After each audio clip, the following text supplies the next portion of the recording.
मध्ये एक असा श्लोक आलेला आहे, दशवर्षेस्तुयत पुण्यम क्रियते तु पूतयुगे त्रेतायामे एकवर्षेण तद पुण्य साधते नुर्वे द्वापारे एकमासेन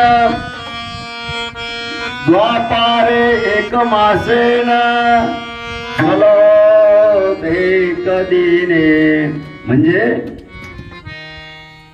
कृतयुगामध्ये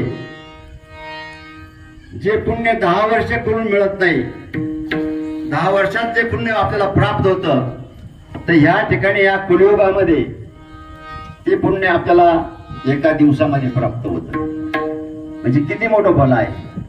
आणि त्यातली त्यात ह्या ठिकाणी तर अनेक मासाचं युग आलेला आहे, पर्व आलेला आहे.